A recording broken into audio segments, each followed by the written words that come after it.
प्यारे बच्चों, अज असी तीसरी जमात की वातावरण सिक्ख्या की पाठ पुस्तक मेरी दुनिया विचों पाठ नंबर 2 पढ़न जा रहे हाँ, जिसका नाम है दादा जी जदों जवान सन।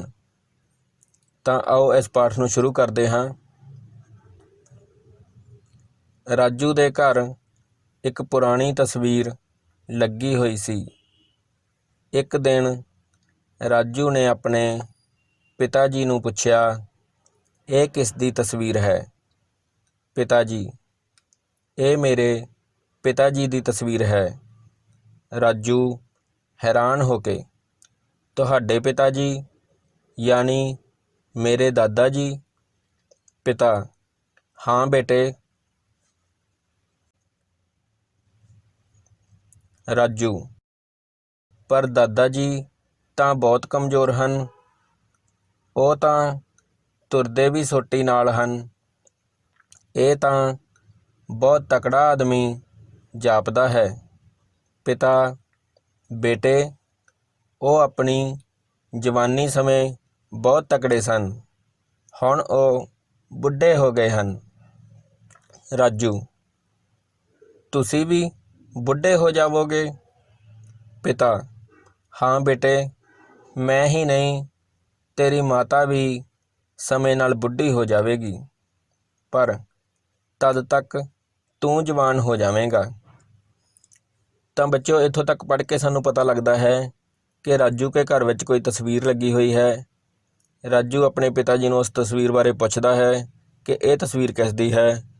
तो उसके पिता जी समझाते हैं कि यह तस्वीर उसके दादा जी की है। तो अगों राजू आखदा है कि तस्वीर में दिखाई देने वाला आदमी तो तकड़ा लगता है, पर उसके दादा जी तो कमज़ोर हैं। तो उसके पिता जी समझाते हैं कि यह तस्वीर उसके दादा जी के जवानी वेले दी है। उस समय वो बहुत तकड़े सन, पर हुण वो बजुर्ग हो गए हैं, इस करके कमज़ोर लग रहे हैं।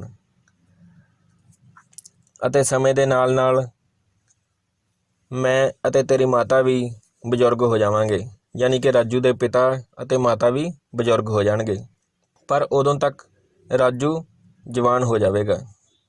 आओ हुण इस नूं अगे पढ़ते हैं। राजू दा अपने दादा जी नाल बहुत प्यार है। घर विच अखबार आउंदा है। दादा जी की निगाह कमज़ोर होने करके वो अखबार नहीं पढ़ सकते, इसलिए राजू उन्हां नूं अखबार पढ़ के सुणाउंदा है। जदों दादा जी नूं प्यास लगदी है तां राजू दौड़ के उन्हां लई पानी लैके आउंदा है। दादा जी भी राजू नूं बहुत प्यार करते हैं। राजू ने अपने दादा जी नूं कहा कि उसनूं बहुत दुख है कि वो हुण इन्ने कमज़ोर हो गए हैं अते उन्हां नूं दिसन भी घट लग पिया है। दादा जी ने कहा कि उन्हां नूं इसदा फिक्र नहीं, क्योंकि राजू दे माता पिता उन्हां दी बहुत वधिया देखभाल करते हैं। तो बच्चों, इत्थों तक पढ़ के सानू पता लगता है कि राजू अपने दादा जी नूं बहुत प्यार करता है। उन्हां दी निगाह कमज़ोर होने करके वो अखबार नहीं पढ़ सकते, इसलिए राजू उन्हां नूं अखबार भी पढ़ के सुणाउंदा है। जदों किते राजू दे दादा जी नूं प्यास लगदी है तो वह उन्हां नूं पानी भी लिया के दिंदा है। इस तरह राजू जदों एक बार अपने दादा जी नूं कहिंदा है कि उसनूं बहुत दुख है कि वो हुण कमज़ोर हो गए हैं अते उन्हां दी निगाह भी घट गई है, तो अगों दादा जी कहिंदे हैं कि उन्हां नूं हुण इस गल का फिक्र नहीं कि वो कमज़ोर हो गए हैं जां उन्हां दी निगाह घट गई है, क्योंकि राजू के माता पिता जी तो उन्हां दी बहुत देखभाल करते हैं, उन्हां दी बहुत सेवा करते हैं। आओ हुण अगे चलते हैं।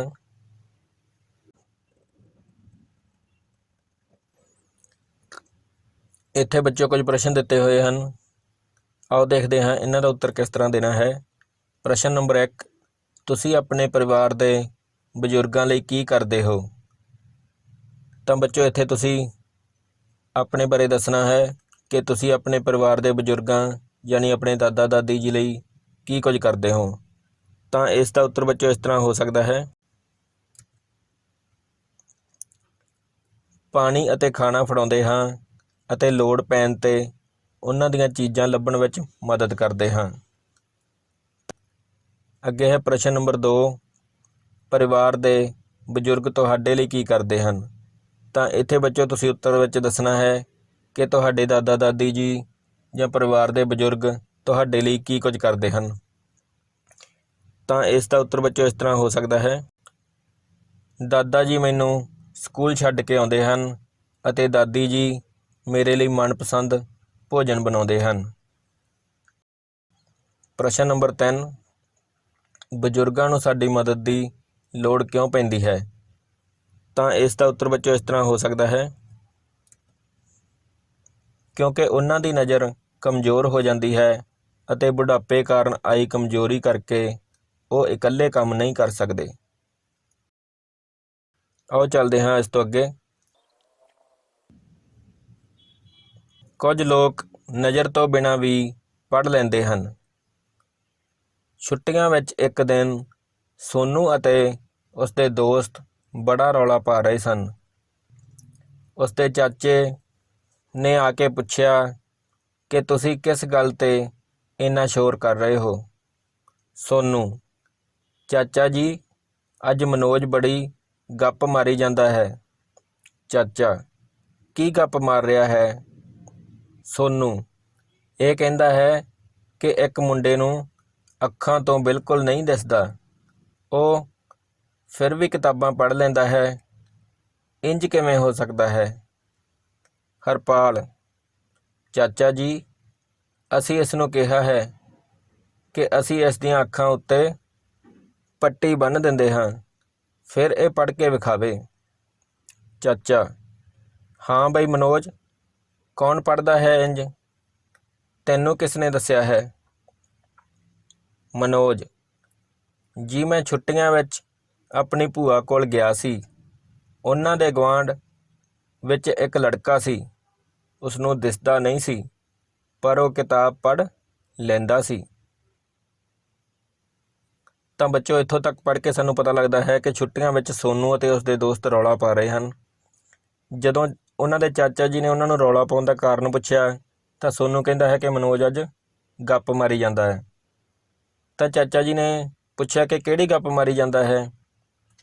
ਇਸ 'ਤੇ ਸੋਨੂ ਕਹਿੰਦਾ ਹੈ ਕਿ ਮਨੋਜ ਨੇ ਕਿਹਾ ਕਿ ਇੱਕ ਮੁੰਡੇ ਨੂੰ ਅੱਖਾਂ ਤੋਂ ਬਿਲਕੁਲ ਨਹੀਂ ਦਿਸਦਾ, ਫਿਰ ਵੀ ਉਹ ਕਿਤਾਬਾਂ ਪੜ੍ਹ ਲੈਂਦਾ ਹੈ।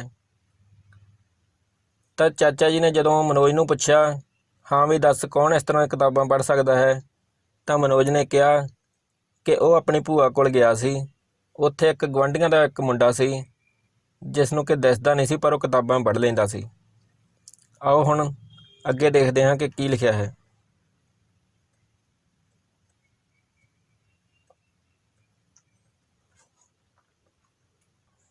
ਚਾਚਾ, ਕੀ ਉਸ ਦੀਆਂ ਕਿਤਾਬਾਂ ਤੁਹਾਡੀਆਂ ਕਿਤਾਬਾਂ ਵਰਗੀਆਂ ਸਨ? ਮਨੋਜ, ਨਹੀਂ ਜੀ, ਉਸ ਦੀਆਂ ਕਿਤਾਬਾਂ ਬਹੁਤ ਮੋਟੀਆਂ ਸਨ। ਉਹਨਾਂ ਦੇ ਪੰਨਿਆਂ ਉੱਤੇ ਬਿੰਦੀਆਂ ਜਿਹੀਆਂ ਉੱਭਰੀਆਂ ਹੋਈਆਂ ਸਨ। ਤਾਂ ਬੱਚੋ ਇੱਥੇ ਜਦੋਂ ਚਾਚਾ ਜੀ ਪੁੱਛਦੇ ਹਨ ਕਿ ਕੀ ਉਸ ਲੜਕੇ ਦੀਆਂ ਕਿਤਾਬਾਂ ਤੁਹਾਡੀਆਂ ਕਿਤਾਬਾਂ ਵਰਗੀਆਂ ਸਨ, ਤਾਂ ਅੱਗੋਂ ਮਨੋਜ ਕਹਿੰਦਾ ਹੈ, ਨਹੀਂ ਜੀ, ਉਸ ਦੀਆਂ ਕਿਤਾਬਾਂ ਮੋਟੀਆਂ ਸਨ ਅਤੇ ਉਸਦੇ ਪੰਨਿਆਂ ਦੇ ਉੱਪਰ ਬਿੰਦੀਆਂ ਉੱਭਰੀਆਂ ਹੋਈਆਂ ਸਨ। ਆਓ ਹੁਣ ਅੱਗੇ ਦੇਖਦੇ ਹਾਂ।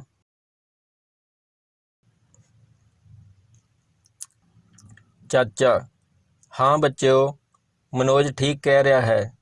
ਜੋ ਵਿਅਕਤੀ ਵੇਖ ਨਹੀਂ ਸਕਦੇ ਉਹ ਵੀ ਪੜ੍ਹ ਸਕਦੇ ਹਨ, ਪਰ ਉਹਨਾਂ ਦੇ ਪੜ੍ਹਨ ਲਈ ਵਿਸ਼ੇਸ਼ ਪੁਸਤਕਾਂ ਹੁੰਦੀਆਂ ਹਨ। ਬੱਚੇ, ਇਹਨਾਂ ਪੁਸਤਕਾਂ ਦੇ ਅੱਖਰ ਉਹਨਾਂ ਨੂੰ ਕਿਵੇਂ ਦਿਖ ਜਾਂਦੇ ਹਨ? ਚਾਚਾ, ਉਹਨਾਂ ਨੂੰ ਅੱਖਰ ਦਿਸਦੇ ਨਹੀਂ, ਬਲਕਿ ਉਹ ਉਂਗਲਾਂ ਦੇ ਪੋਟਿਆਂ ਨਾਲ ਛੂਹ ਕੇ ਮਹਿਸੂਸ ਕਰਦੇ ਹਨ। ਤਾਂ ਬੱਚੋ ਇੱਥੇ ਚਾਚਾ ਜੀ ਦੱਸਦੇ ਹਨ ਕਿ ਮਨੋਜ ਬਿਲਕੁਲ ਠੀਕ ਕਹਿ ਰਿਹਾ ਹੈ।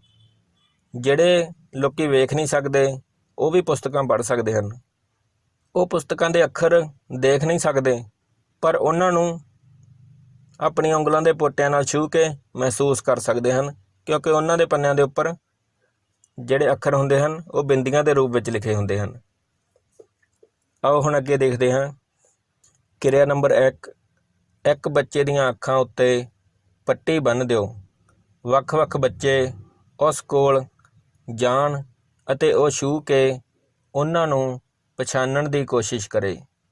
ਉਹ ਬਹੁਤ ਸਾਰੇ ਬੱਚਿਆਂ ਨੂੰ ਪਛਾਣ ਲਵੇਗਾ।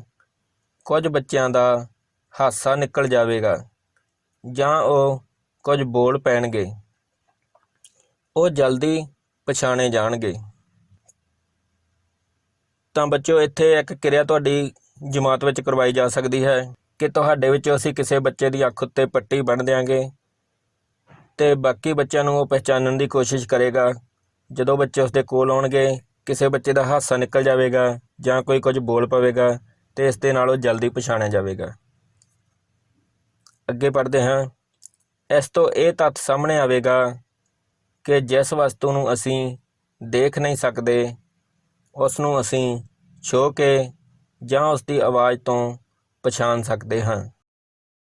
ਤਾਂ ਬੱਚਿਓ, ਇਹ ਵਾਲੀ ਜਿਹੜੀ ਅੱਖਾਂ 'ਤੇ ਪੱਟੀ ਬੰਨ੍ਹਣ ਵਾਲੀ ਖੇਡ ਹੈ ਜਾਂ ਕਿਰਿਆ ਹੈ, ਇਹ ਕਰਕੇ ਸਾਨੂੰ ਪਤਾ ਲੱਗਦਾ ਹੈ ਕਿ ਅਸੀਂ ਜੇਕਰ ਚੀਜ਼ਾਂ ਨੂੰ ਦੇਖ ਨਹੀਂ ਸਕਦੇ ਤਾਂ ਉਹਨਾਂ ਨੂੰ ਛੂਹ ਕੇ ਜਾਂ ਉਹਨਾਂ ਦੀ ਆਵਾਜ਼ ਤੋਂ ਪਛਾਣ ਸਕਦੇ ਹਾਂ। ਆਓ ਹੁਣ ਅੱਗੇ ਪੜ੍ਹਦੇ ਹਾਂ। ਆਓ ਬ੍ਰੇਲ ਲਿਪੀ ਬਾਰੇ ਜਾਣੀਏ। ਬੱਚਿਓ, ਲੂਈ ਬ੍ਰੇਲ ਨਾਂ ਦਾ ਇੱਕ ਲੜਕਾ ਸੀ। ਉਸ ਦੀ ਅੱਖ ਵਿੱਚ ਕੋਈ ਤਿੱਖੀ ਚੀਜ਼ ਵੱਜ ਗਈ, ਜਿਸ ਨਾਲ ਉਸ ਦੀਆਂ ਦੋਹਾਂ ਅੱਖਾਂ ਦੀ ਨਿਗਾਹ ਖਤਮ ਹੋ ਗਈ। ਪਰ ਉਸ ਨੂੰ ਪੜ੍ਹਨ ਦਾ ਬੜਾ ਸ਼ੌਕ ਸੀ। ਉਸਨੇ ਸੋਚਿਆ ਕਿ ਜਦ ਉਹ ਹੋਰ ਵਸਤਾਂ ਛੂਹ ਕੇ ਪਛਾਣ ਸਕਦਾ ਹੈ ਤਾਂ ਅੱਖਰਾਂ ਨੂੰ ਕਿਉਂ ਨਹੀਂ। ਸੋ ਉਸਨੇ ਮੋਟੇ ਕਾਗਜ਼ ਉੱਤੇ ਸੂਆ ਖੁਬੋ ਕੇ ਹਰ ਅੱਖਰ ਲਈ ਵੱਖ-ਵੱਖ ਬਿੰਦੀਆਂ ਬਣਾਈਆਂ। ਇਹਨਾਂ ਉੱਭਰੀਆਂ ਹੋਈਆਂ ਬਿੰਦੀਆਂ ਉੱਪਰ ਉਂਗਲਾਂ ਦੇ ਪੋਟੇ ਫੇਰ ਕੇ ਉਹਨਾਂ ਨੂੰ ਮਹਿਸੂਸ ਕੀਤਾ ਜਾ ਸਕਦਾ ਹੈ। ਥੋੜ੍ਹੇ ਜਿਹੇ ਅਭਿਆਸ ਨਾਲ ਅੱਖਰਾਂ ਦੀ ਪਛਾਣ ਆਉਣ ਲੱਗ ਜਾਂਦੀ ਹੈ ਅਤੇ ਇਹਨਾਂ ਕਿਤਾਬਾਂ ਨੂੰ ਪੜ੍ਹਿਆ ਜਾ ਸਕਦਾ ਹੈ। ਇਸ ਤਰ੍ਹਾਂ ਛੂਹ ਕੇ ਪੜ੍ਹੀ ਜਾਣ ਵਾਲੀ ਲਿਪੀ ਨੂੰ ਬ੍ਰੇਲ ਲਿਪੀ ਕਿਹਾ ਜਾਂਦਾ ਹੈ।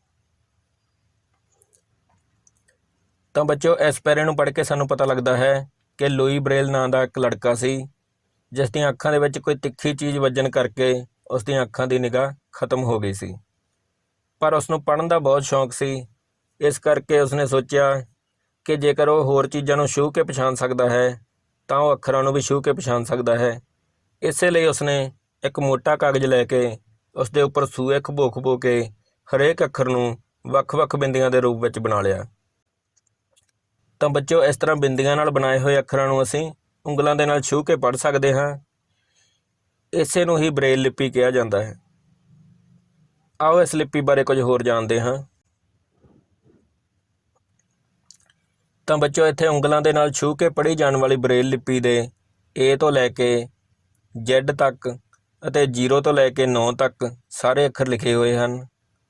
ਇੱਧਰਲੇ ਪਾਸੇ ਤਸਵੀਰ ਵਿੱਚ ਦਿਖਾਇਆ ਗਿਆ ਹੈ ਕਿ ਕਿਸ ਤਰ੍ਹਾਂ ਇਸ ਨੂੰ ਉਂਗਲਾਂ ਦੇ ਨਾਲ ਅਸੀਂ ਛੂਹ ਕੇ ਪੜ੍ਹ ਸਕਦੇ ਹਾਂ। ਤਾਂ ਬੱਚਿਓ, ਹੁਣ ਤੁਹਾਨੂੰ ਉਸ ਵਿਅਕਤੀ ਦੀ ਤਸਵੀਰ ਦਿਖਾਉਂਦਾ ਹਾਂ ਜਿਸ ਨੇ ਇਸ ਲਿਪੀ ਨੂੰ ਬਣਾਇਆ ਹੈ, ਜਿਸ ਦਾ ਨਾਮ ਹੈ ਲੂਈਸ ਬ੍ਰੇਲ ਜਾਂ ਇਸ ਨੂੰ ਲੂਈ ਬ੍ਰੇਲ ਕਹਿੰਦੇ ਹਨ। ਆਓ ਹੁਣ ਇਸ ਤੋਂ ਅੱਗੇ ਚੱਲਦੇ ਹਾਂ। ਪ੍ਰਸ਼ਨ ਨੰਬਰ 4, ਛੂਹ ਕੇ ਪੜ੍ਹੀ ਜਾਣ ਵਾਲੀ ਲਿਪੀ ਨੂੰ ਕੀ ਕਹਿੰਦੇ ਹਨ? ਤਾਂ ਬੱਚਿਓ, ਤੁਹਾਨੂੰ ਇਸ ਦਾ ਉੱਤਰ ਪਤਾ ਲੱਗ ਹੀ ਗਿਆ ਹੈ ਕਿ ਛੂਹ ਕੇ ਪੜ੍ਹੀ ਜਾਣ ਵਾਲੀ ਲਿਪੀ ਨੂੰ ਬ੍ਰੇਲ ਲਿਪੀ ਕਹਿੰਦੇ ਹਨ। ਤਾਂ ਅਸੀਂ ਇਸ ਦਾ ਉੱਤਰ ਲਿਖਾਂਗੇ, ਛੂਹ ਕੇ ਪੜ੍ਹੀ ਜਾਣ ਵਾਲੀ ਲਿਪੀ ਨੂੰ ਬ੍ਰੇਲ ਲਿਪੀ ਕਹਿੰਦੇ ਹਨ।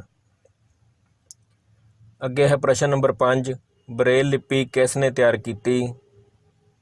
ਤਾਂ ਇਸ ਦਾ ਉੱਤਰ ਹੈ ਬ੍ਰੇਲ ਲਿਪੀ ਲੂਈ ਬ੍ਰੇਲ ਨੇ ਤਿਆਰ ਕੀਤੀ ਸੀ। ਅੱਗੇ ਚੱਲਦੇ ਹਾਂ। ਰਾਜੂ ਜਗਜੀਤ ਦਾ ਦੋਸਤ ਬਣਿਆ। ਗਰਮੀ ਦੀਆਂ ਛੁੱਟੀਆਂ ਵਿੱਚ ਰਾਜੂ ਦੇ ਤਾਇਆ ਜੀ ਦਾ ਪਰਿਵਾਰ ਉਹਨਾਂ ਕੋਲ ਆਇਆ। ਰਾਜੂ ਦੇ ਤਾਏ ਦੇ ਲੜਕੇ ਜਗਜੀਤ ਨੂੰ ਸੁਣਾਈ ਨਹੀਂ ਦਿੰਦਾ। ਬਚਪਨ ਵਿੱਚ ਉਹ ਬਹੁਤ ਬਿਮਾਰ ਹੋ ਗਿਆ ਸੀ, ਜਿਸ ਕਾਰਨ ਉਸਨੂੰ ਸੁਣਨਾ ਬੰਦ ਹੋ ਗਿਆ। ਉਹਨਾਂ ਦਾ ਸਾਰਾ ਪਰਿਵਾਰ ਜਗਜੀਤ ਨਾਲ ਇਸ਼ਾਰਿਆਂ ਨਾਲ ਗੱਲਾਂ ਕਰਦਾ ਹੈ। ਰਾਜੂ ਵੀ ਉਸ ਨੂੰ ਇਸ਼ਾਰਿਆਂ ਨਾਲ ਆਪਣੀ ਗੱਲ ਕਹਿਣੀ ਸਿੱਖ ਗਿਆ, ਜਿਸ ਸਦਕਾ ਰਾਜੂ ਦੀ ਜਗਜੀਤ ਨਾਲ ਬਹੁਤ ਦੋਸਤੀ ਪੈ ਗਈ। ਰਾਜੂ ਨੂੰ ਪਤਾ ਲੱਗਿਆ ਕਿ ਜਗਜੀਤ ਪੜ੍ਹਾਈ ਵਿੱਚ ਬਹੁਤ ਹੁਸ਼ਿਆਰ ਹੈ। ਉਹ ਬੜਾ ਹੈਰਾਨ ਹੋਇਆ। ਉਸਨੇ ਆਪਣੇ ਤਾਇਆ ਜੀ ਨੂੰ ਪੁੱਛਿਆ ਕਿ ਜਗਜੀਤ ਨੂੰ ਸੁਣਦਾ ਨਹੀਂ, ਫਿਰ ਵੀ ਉਹ ਆਪਣੇ ਅਧਿਆਪਕ ਦੀਆਂ ਗੱਲਾਂ ਕਿਸ ਤਰ੍ਹਾਂ ਸਮਝਦਾ ਹੈ। ਤਾਇਆ ਜੀ ਨੇ ਦੱਸਿਆ ਕਿ ਸ਼ਹਿਰ ਵਿੱਚ ਇਸ ਤਰ੍ਹਾਂ ਦੇ ਬੱਚਿਆਂ ਲਈ ਵਿਸ਼ੇਸ਼ ਸਕੂਲ ਹੁੰਦੇ ਹਨ, ਜਿੱਥੇ ਇਸ਼ਾਰਿਆਂ ਦੀ ਭਾਸ਼ਾ ਨਾਲ ਪੜ੍ਹਾਇਆ ਜਾਂਦਾ ਹੈ। ਤਾਂ ਬੱਚੋ, ਇਹਨਾਂ ਪੈਰਿਆਂ ਨੂੰ ਪੜ੍ਹ ਕੇ ਸਾਨੂੰ ਪਤਾ ਲੱਗਦਾ ਹੈ ਕਿ ਰਾਜੂ ਦੇ ਤਾਇਆ ਜੀ ਦਾ ਲੜਕਾ ਜਗਜੀਤ, ਜਿਸ ਨੂੰ ਕੰਨਾਂ ਤੋਂ ਸੁਣਾਈ ਨਹੀਂ ਦਿੰਦਾ, ਪਰ ਉਹ ਪੜ੍ਹਨ ਵਿੱਚ ਬਹੁਤ ਹੁਸ਼ਿਆਰ ਹੈ। ਇਸ 'ਤੇ ਜਦੋਂ ਜਗਜੀਤ ਆਪਣੇ ਤਾਇਆ ਜੀ ਨੂੰ ਪੁੱਛਦਾ ਹੈ ਕਿ ਜਗਜੀਤ ਨੂੰ ਕੰਨਾਂ ਤੋਂ ਸੁਣਾਈ ਨਹੀਂ ਦਿੰਦਾ, ਫਿਰ ਉਹ ਆਪਣੇ ਅਧਿਆਪਕ ਦੀਆਂ ਗੱਲਾਂ ਕਿਸ ਤਰ੍ਹਾਂ ਸਮਝਦਾ ਹੈ, ਤਾਂ ਤਾਇਆ ਜੀ ਦੱਸਦੇ ਹਨ ਕਿ ਸ਼ਹਿਰਾਂ ਵਿੱਚ ਇਸ ਤਰ੍ਹਾਂ ਦੇ ਬੱਚਿਆਂ ਨੂੰ ਪੜ੍ਹਾਉਣ ਲਈ ਵਿਸ਼ੇਸ਼ ਸਕੂਲ ਹੁੰਦੇ ਹਨ, ਜਿੱਥੇ ਇਸ ਤਰ੍ਹਾਂ ਦੇ ਬੱਚਿਆਂ ਨੂੰ ਇਸ਼ਾਰਿਆਂ ਦੇ ਨਾਲ ਪੜ੍ਹਾਇਆ ਜਾਂਦਾ ਹੈ। ਆਓ ਅੱਗੇ ਦੇਖਦੇ ਹਾਂ।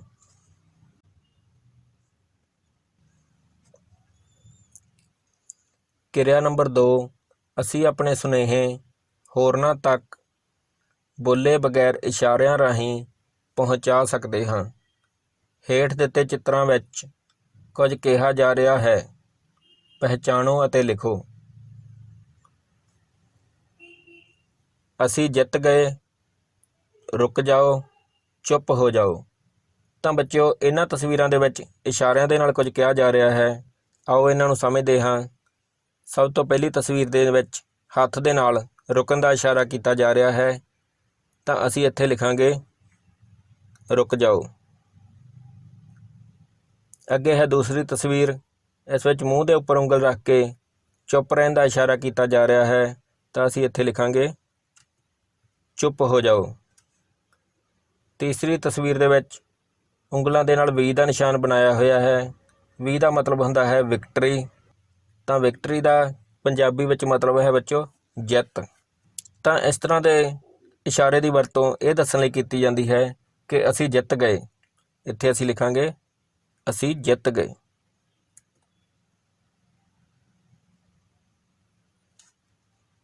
ਆਓ ਹੁਣ ਅੱਗੇ ਚੱਲਦੇ ਹਾਂ।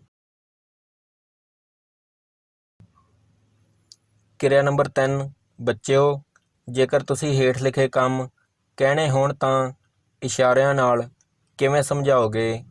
ਜਮਾਤ ਵਿੱਚ ਆਪਣੇ ਸਹਿਪਾਠੀਆਂ ਨਾਲ ਖੇਡੋ। ਤਾਂ ਇੱਥੇ ਬੱਚੋ ਕੁਝ ਗੱਲਾਂ ਲਿਖੀਆਂ ਹੋਈਆਂ ਹਨ, ਜਿਹੜੀਆਂ ਤੁਸੀਂ ਇਸ਼ਾਰਿਆਂ ਦੇ ਨਾਲ ਆਪਣੀ ਜਮਾਤ ਦੇ ਦੂਜੇ ਵਿਦਿਆਰਥੀਆਂ ਨੂੰ ਜਾਂ ਆਪਣੇ ਦੋਸਤਾਂ ਨੂੰ ਸਮਝਾਉਣੀਆਂ ਹਨ। ਆਓ ਦੇਖਦੇ ਹਾਂ ਇਹ ਕਿਹੜੀਆਂ-ਕਿਹੜੀਆਂ ਗੱਲਾਂ ਹਨ।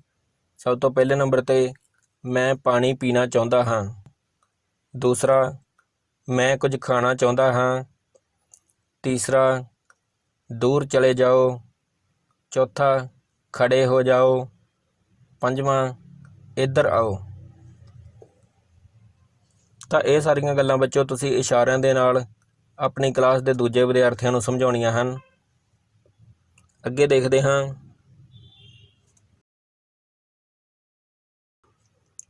ਯਾਦ ਰੱਖਣ ਯੋਗ ਗੱਲਾਂ।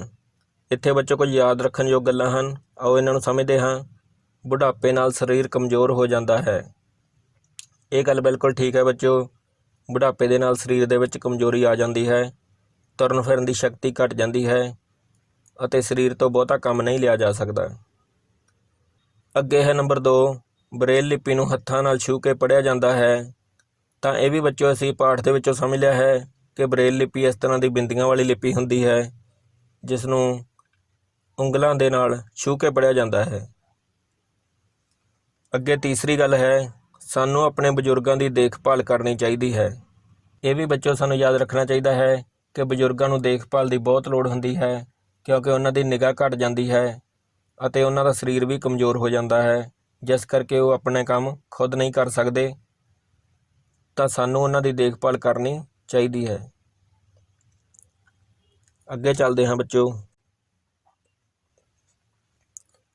ਪ੍ਰਸ਼ਨ ਨੰਬਰ 6, ਖਾਲੀ ਥਾਵਾਂ ਭਰੋ। ਇੱਥੇ ਬੱਚੋ ਕੁਝ ਉੱਤਰ ਦਿੱਤੇ ਹੋਏ ਹਨ। ਇਹਨਾਂ ਉੱਤਰਾਂ ਨੂੰ ਅਸੀਂ ਇਹਨਾਂ ਵਾਲੀਆਂ ਖਾਲੀ ਥਾਵਾਂ ਦੇ ਵਿੱਚ ਭਰਨਾ ਹੈ। ਸਭ ਤੋਂ ਪਹਿਲੀ ਖਾਲੀ ਥਾਂ ਹੈ, ਅੱਖਾਂ ਦੀ ਰੋਸ਼ਨੀ ਕਮਜ਼ੋਰ ਹੋਣ 'ਤੇ ਡੈਸ਼ ਔਖਾ ਹੋ ਜਾਂਦਾ ਹੈ। ਤਾਂ ਬੱਚੋ ਕੀ ਔਖਾ ਹੋ ਜਾਂਦਾ ਹੈ? ਇਹਨਾਂ ਦੇ ਵਿੱਚੋਂ ਅਸੀਂ ਲਿਖਾਂਗੇ ਪੜ੍ਹਨਾ।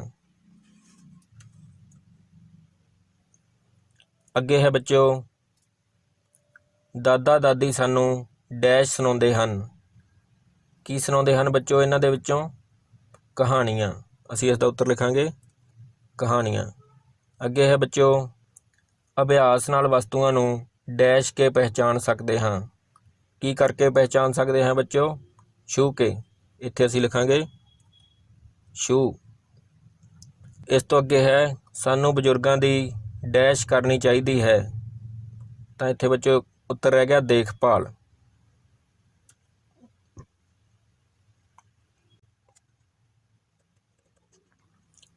ਇਸ ਤੋਂ ਅੱਗੇ 7 ਨੰਬਰ 'ਤੇ ਹੈ, ਸਹੀ ਜਾਂ ਗਲਤ ਦਾ ਨਿਸ਼ਾਨ ਲਗਾਓ। ਤਾਂ ਇੱਥੇ ਬੱਚਿਓ ਅਸੀਂ ਸਹੀ ਗਲਤ ਦਾ ਨਿਸ਼ਾਨ ਲਗਾਵਾਂਗੇ। ਸਭ ਤੋਂ ਪਹਿਲਾ ਹੈ, ਸਾਨੂੰ ਆਪਣੇ ਬਜ਼ੁਰਗਾਂ ਦਾ ਸਤਿਕਾਰ ਕਰਨਾ ਚਾਹੀਦਾ ਹੈ। ਇਹ ਗੱਲ ਬਿਲਕੁਲ ਠੀਕ ਹੈ ਬੱਚਿਓ, ਬਜ਼ੁਰਗਾਂ ਦਾ ਸਾਨੂੰ ਸਤਿਕਾਰ ਕਰਨਾ ਚਾਹੀਦਾ ਹੈ। ਇੱਥੇ ਅਸੀਂ ਲਾਵਾਂਗੇ ਸਹੀ ਦਾ ਨਿਸ਼ਾਨ। ਇਸ ਤੋਂ ਅੱਗੇ ਹੈ ਬੱਚਿਓ ਐੜਾ, ਜੋ ਬੱਚੇ ਬੋਲ ਜਾਂ ਸੁਣ ਨਹੀਂ ਸਕਦੇ ਉਹਨਾਂ ਦੀ ਨਕਲ ਨਹੀਂ ਕਰਨੀ ਚਾਹੀਦੀ। ਬਿਲਕੁਲ ਬੱਚਿਓ ਠੀਕ ਗੱਲ ਹੈ।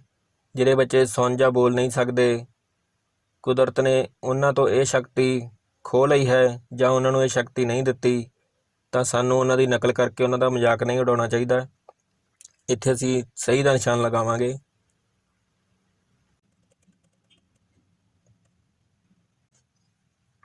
ਇਸ ਤੋਂ ਅੱਗੇ ਹੈ ਬੱਚਿਓ, ਸਾਨੂੰ ਅੱਖਾਂ ਬੰਦ ਕਰਕੇ ਖੇਡਣਾ ਚਾਹੀਦਾ ਹੈ।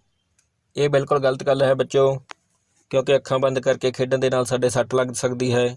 ਇਸ ਕਰਕੇ ਇੱਥੇ ਅਸੀਂ ਲਾਵਾਂਗੇ ਗਲਤ ਦਾ ਨਿਸ਼ਾਨ। ਇਸ ਤੋਂ ਅਗਲਾ ਹੈ, ਨਾ ਬੋਲ ਸਕਣ ਵਾਲੇ ਲੋਕ ਇਸ਼ਾਰਿਆਂ ਦੀ ਭਾਸ਼ਾ ਵਿੱਚ ਗੱਲ ਕਰਦੇ ਹਨ। ਇਹ ਬਿਲਕੁਲ ਠੀਕ ਹੈ ਬੱਚਿਓ ਕਿ ਜਿਹੜੇ ਵਿਅਕਤੀ ਬੋਲ ਨਹੀਂ ਸਕਦੇ ਉਹ ਇਸ਼ਾਰਿਆਂ ਦੀ ਭਾਸ਼ਾ ਵਿੱਚ ਗੱਲ ਕਰ ਸਕਦੇ ਹਨ। ਇੱਥੇ ਅਸੀਂ ਲਾਵਾਂਗੇ ਠੀਕ ਦਾ ਨਿਸ਼ਾਨ। ਅੱਗੇ ਹੈ ਬੱਚੋ ਮਿਲਾਨ ਕਰੋ। ਤਾਂ ਇੱਧਰ ਜੋ ਕੁਝ ਲਿਖਿਆ ਹੋਇਆ ਹੈ ਉਸ ਨੂੰ ਅਸੀਂ ਦੂਜੇ ਪਾਸੇ ਲਿਖੇ ਸ਼ਬਦਾਂ ਨਾਲ ਮਿਲਾਵਾਂਗੇ। ਸਭ ਤੋਂ ਪਹਿਲਾਂ ਹੈ ਲੂਈ ਬਰੇਲ। ਲੂਈ ਬਰੇਲ ਇਹਨਾਂ ਵਿੱਚੋਂ ਮਿਲੇਗਾ ਬਰੇਲ ਲਿਪੀ ਦੇ ਨਾਲ, ਕਿਉਂਕਿ ਉਸਨੇ ਬਰੇਲ ਲਿਪੀ ਬਣਾਈ ਸੀ। ਇਸ ਨੂੰ ਅਸੀਂ ਮਿਲਾਵਾਂਗੇ ਬਰੇਲ ਲਿਪੀ ਦੇ ਨਾਲ। ਇਸ ਤੋਂ ਅੱਗੇ ਹੈ ਬੱਚੋ ਕਮਜ਼ੋਰ ਸਰੀਰ। ਕਮਜ਼ੋਰ ਸਰੀਰ ਦਾ ਕਾਰਨ ਹੈ ਬੁਢਾਪਾ, ਇਸ ਕਰਕੇ ਅਸੀਂ ਬੁਢਾਪੇ ਦੇ ਨਾਲ ਮਿਲਾਵਾਂਗੇ। ਸਭ ਤੋਂ ਥੱਲੇ ਹੈ ਇਸ਼ਾਰਿਆਂ ਨਾਲ ਗੱਲਬਾਤ। ਤਾਂ ਇਸ਼ਾਰਿਆਂ ਨਾਲ ਗੱਲਬਾਤ ਦਾ ਮਤਲਬ ਹੈ ਸੰਕੇਤ ਭਾਸ਼ਾ, ਇਸ ਨੂੰ ਅਸੀਂ ਸੰਕੇਤ ਭਾਸ਼ਾ ਦੇ ਨਾਲ ਮਿਲਾਵਾਂਗੇ। ਤਾਂ ਇਸ ਦੇ ਨਾਲ ਹੀ ਬੱਚਿਓ ਇਹ ਪਾਠ ਖਤਮ ਹੁੰਦਾ ਹੈ। ਉਮੀਦ ਹੈ ਤੁਹਾਨੂੰ ਇਹ ਪਾਠ ਅਤੇ ਇਸ ਦੇ ਪ੍ਰਸ਼ਨ ਉੱਤਰ ਸਮਝ ਆ ਗਏ ਹੋਣਗੇ। ਤੁਸੀਂ ਇਸ ਪਾਠ ਨੂੰ ਵਾਰ-ਵਾਰ ਪੜ੍ਹ ਕੇ ਅਤੇ ਇਸ ਦੇ ਪ੍ਰਸ਼ਨਾਂ ਨੂੰ ਆਪਣੀ ਕਾਪੀ ਦੇ ਉੱਪਰ ਲਿਖ ਕੇ ਇਹਨਾਂ ਦਾ ਅਭਿਆਸ ਕਰੋ। ਧੰਨਵਾਦ ਬੱਚਿਓ।